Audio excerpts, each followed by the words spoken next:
Bonjour et bienvenue à Finance 360 avec Alex Demers. Aujourd'hui, nous sommes mardi le 20 septembre 2022 et nous sommes rendus à l'épisode 122 du podcast.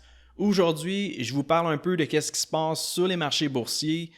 On a également eu les données de l'inflation ce matin pour ce qui est du Canada. Je vais vous partager aussi le dernier achat que j'ai fait pour mon portefeuille à long terme. J'explique sommairement c'est quoi l'arbitrage sur de l'acquisition. Et la dernière chose, en fait, que je veux vous parler, c'est les avantages qui viennent avec l'augmentation des taux d'intérêt. Il n'y a pas juste du négatif avec la hausse du taux directeur. En fait, c'est un plus pour ceux qui veulent épargner. Donc, on va commencer directement avec qu'est-ce qui s'est passé vendredi de la semaine dernière. Grosso modo, les actions de FedEx ont planté de 21% et c'est ça qui a amené le marché dans le rouge. Tous les indices boursiers étaient dans le négatif. Et ce qu'il faut comprendre derrière ça, c'est que ce qui a fait peur au marché, c'est que les investisseurs, ils considèrent FedEx comme étant un blue chips, c'est-à-dire que c'est une compagnie solide. C'est une compagnie, on appelle ça un titre de qualité parce que les états financiers sont bons, ça a un long historique. Bref, c'est littéralement l'inverse d'une action qu'on considère risquée. Donc, c'est pas une compagnie que tu t'attends que demain matin, ça va chuter de 20% en une journée. C'est vraiment pas le genre de réaction que tu t'attends. Et ça vient en fait du fait que FedEx a partagé ses résultats financiers d'avance. On appelle ça des résultats financiers préliminaires. Ça, c'est quand on va partager ses résultats financiers avant la date du dévoilement des résultats financiers officiels. Dans le cas de FedEx, je crois que c'était mercredi ou jeudi de cette semaine. Et là, qu'est-ce qu'on a vu dans les résultats financiers de FedEx? C'était pas super beau, c'est-à-dire que on regarde les états financiers et on a vu un bénéfice par action de 3,44$ au lieu du 5,10$ qui était prévu. Autrement dit, les profits de FedEx sont 33% en dessous du consensus des analystes. Donc ça, c'est quand on est en dessous des analystes, des attentes des analystes, c'est jamais bon. Quand on est 33% en dessous, là, c'est sûr que ça donne un choc au marché. Et l'autre chose qui a fait peur au marché, c'est que FedEx, en fait, a donné un avertissement aux investisseurs en disant que le ralentissement par rapport aux livraisons à l'international, ça allait continuer d'empirer, et deux, qu'il fallait considérer ce ralentissement-là comme étant un signe de récession mondiale et considérant que le 2/3 du PIB des États-Unis, le produit intérieur brut, ce PIB-là provient à 66% des dépenses des consommateurs. Ça veut dire que si les gens consomment moins, achètent moins de produits, se font moins livrer de choses, c'est clair que ça donne une indication que l'économie pourrait se mettre à ralentir aux États-Unis. Donc, c'est ça qui explique la chute majeure de vendredi passé. Et si on regarde ce matin, c'était l'indice des prix à la consommation pour le Canada. Et ça, évidemment, c'était les chiffres du mois d'août. Et ce qu'on voit, c'est que l'inflation annuelle a augmenté de 7%, ce qui représente quand même un ralentissement par rapport aux 7,6% du mois de juillet. D'ailleurs, là, ça va faire le deuxième mois d'affilée que la croissance des prix ralentit. À noter que, par contre, c'est principalement dû à la baisse drastique du prix de l'essence. Si on compare les prix du mois d'août versus ceux de juillet, c'est clair qu'il y a eu une bonne baisse de ce côté-là. Par contre, tout comme les États-Unis, si on regarde les données du secteur de la nourriture, en fait l'épicerie, on peut voir que les prix de ce côté-là, ça continue d'augmenter. On parle d'une hausse d'environ 11% en un an. Mais comme je vous dis, je suis pas surpris par le ralentissement de l'inflation. C'est exactement ce à quoi je m'attendais. J'en ai parlé, j'ai dit ça mot pour mot dans le début de l'épisode 120. Justement, mes attentes étaient autour de 7%, 7,1% au Canada, mais quand même, ça reste que 7%, c'est un niveau d'inflation qui est élevé. Juste pour vous donner une idée, si on dit que le taux d'inflation reste à 7% chaque année pendant 10 ans, ben, dans 10 ans, les prix vont avoir doublé. Donc, c'est énorme en termes d'augmentation de prix.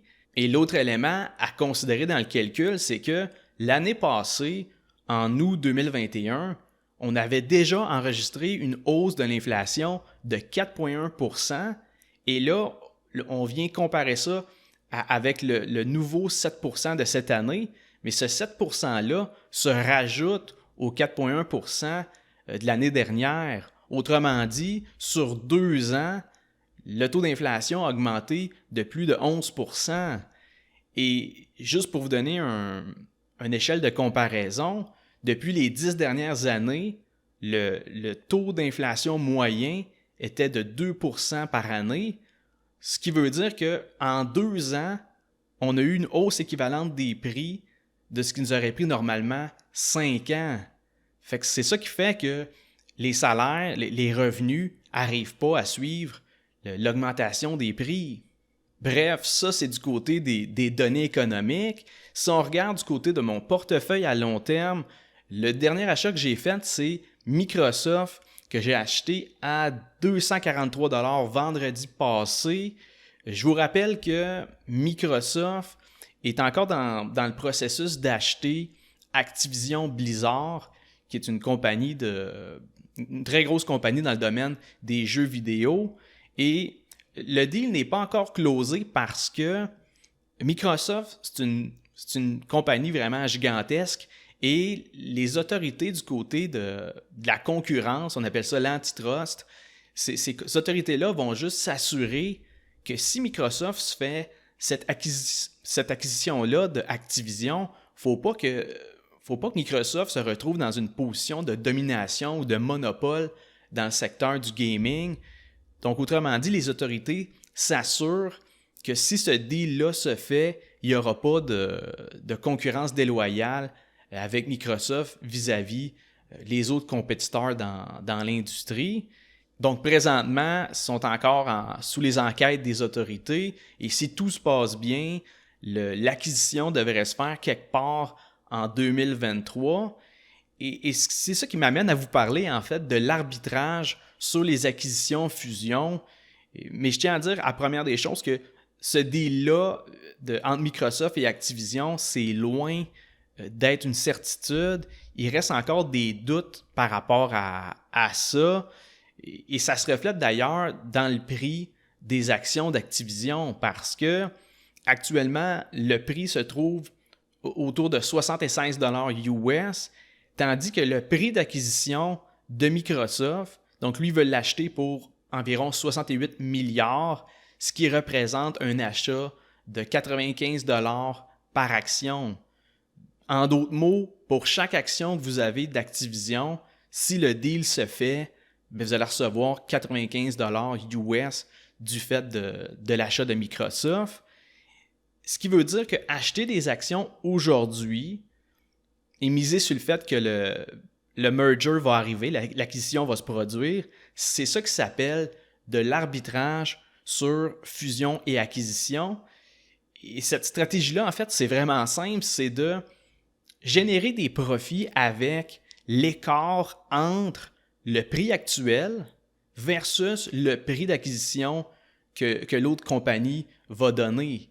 Si je donne un exemple concret avec Microsoft, actuellement, comme je vous dis, les actions d'Activision Blizzard sont à 76 $ et Microsoft dit « Moi, si on va de l'avant, si j'achète votre compagnie, je donne 95 $ par action. » Et ce décalage-là, c'est dû justement au fait qu'il y a de l'incertitude vis-à-vis le fait que ça va se produire ou non. Donc là, on parle d'un écart d'environ 25%, en fait, c'est 25% entre le prix actuel et le prix d'achat de Microsoft. Et ça, dans le fond, cet écart-là, c'est justement, ça reflète les probabilités, l'évaluation des probabilités que ce deal-là se complète ou non. Donc, c'est sûr que ça reste de la spéculation, c'est d'évaluer un peu les probabilités que l'acquisition se fasse, mais comme je vous dis, on parle quand même d'un gain potentiel de 25%. C'est un rendement qui peut prendre, ce type de transaction-là peut prendre 3 mois, 6 mois, 1 an, le temps que l'acquisition se fasse de façon officielle et formelle. Mais comme je vous dis, c'est pas du day trading. Donc les transactions sont longues. Ça veut dire que vous pourriez faire de l'arbitrage à l'intérieur de votre CELI. Et là, dans le cas d'Activision, disons qu'on va chercher un rendement de 25%. Et si c'est à l'intérieur de votre CELI, bien, vous ramassez des profits à l'abri de l'impôt. Comme je vous dis, on parle d'un rendement potentiel de 25% non imposable si Microsoft achète réellement Activision. Donc, c'est ça que je voulais vous parler sommairement. J'espère que c'est relativement clair. Mais bref, ça arrive assez souvent qu'il y a des annonces comme ça d'une compagnie qui veut en acheter un autre. Il y a un processus entre l'annonce et le fait que le deal se produise. Et si vous jouez avec ça pour essayer de bénéficier d'un rendement entre l'écart des deux prix, on appelle ça de l'arbitrage sur acquisition. De mon côté, comme je vous dis, moi j'ai acheté des actions de Microsoft, c'est pour le portefeuille long terme. Je ne mélange pas les transactions spéculatives avec les transactions de mon portefeuille, mais de mon côté, je suis assez confiant que la transaction se fasse. Donc, ça serait le type de stratégie que je pourrais opter en achetant du Activision à 76$, considérant le fait que, à mon avis, c'est fort probable qu'en 2023, Microsoft fasse réellement l'acquisition d'Activision à 95$ par action. Et là, je ne suis pas en train de vous faire une recommandation d'achat. Je fais seulement vous partager la situation entre Microsoft et Activision, du fait que j'ai récemment acheté du Microsoft pour mon portefeuille, mais faites vos devoirs avant de vous lancer dans l'arbitrage. Et finalement, aujourd'hui, une autre chose que je veux vous parler, c'est la hausse du taux directeur au Canada. Il va également avoir celle des États-Unis. Mais de notre côté, je veux vous montrer un peu les avantages que ça peut vous donner aussi, l'augmentation des taux d'intérêt. Par exemple, en ce moment, les taux d'intérêt ont été augmentés sur tous les comptes d'épargne dans les banques. Donc, par exemple, à la BMO, donc la Banque de Montréal, le taux d'intérêt annuel sur un compte épargne s'est rendu à 1,4%. Et ça, c'est leur compte épargne à taux d'intérêt élevé. Encore une fois, c'est pas énorme comme taux d'intérêt, mais il faut comprendre que c'est pas un placement non plus. C'est pas un CPG non encaissable que tu es obligé de laisser là-dedans pendant 1 an, 18 mois, 2 ans, peu importe. C'est vraiment de l'argent liquide qui se retrouve dans ton compte épargne. Tu es à un clic près de virer l'argent dans ton compte chèque. Donc, ce type de compte épargne-là, à 1,4% annuel, c'est parfait pour un fonds d'urgence liquide que demain matin, tu peux transférer les fonds si jamais tu as un imprévu comme une réparation importante sur ta voiture, ou le fonds d'urgence, ça peut aussi être en cas de perte d'emploi ou si tu as des problèmes de santé. Et l'autre chose qu'il faut noter, c'est que oui, présentement, c'est 1,4% annuel, mais plus ça va aller, plus ils vont continuer d'augmenter le taux directeur, plus ça va devenir intéressant pour ceux qui veulent mettre de l'argent de côté. L'objectif de ça, c'est de justement inciter les gens à épargner, à mettre de l'argent de côté en leur donnant un meilleur taux d'intérêt. Ça se voit avec les comptes d'épargne, mais ça se voit aussi avec les certificats de placement garantis, les CPG. On a des taux qui deviennent un peu plus intéressants que ce qu'on a connu au cours des 10-15 dernières années. On a des taux d'intérêt autour de 4%. C'est quand même un rendement qui est garanti. Si on regarde avec l'inflation, c'est sûr que le rendement net, le rendement réel, en fait, ça va être négatif. Si on a un taux d'inflation de 7%, que vous faites du 4%, dans les faits, vous avez quand même une perte de pouvoir d'achat de 3%. Mais c'est mieux que rien pantoute. Et c'est sûr que oui, c'est très positif pour ceux qui épargnent, mais de l'autre bord, ça va devenir de moins en moins tentant pour les gens d'aller demander un prêt, de financer un achat ou même d'utiliser une marge de crédit qui va être avec un taux variable.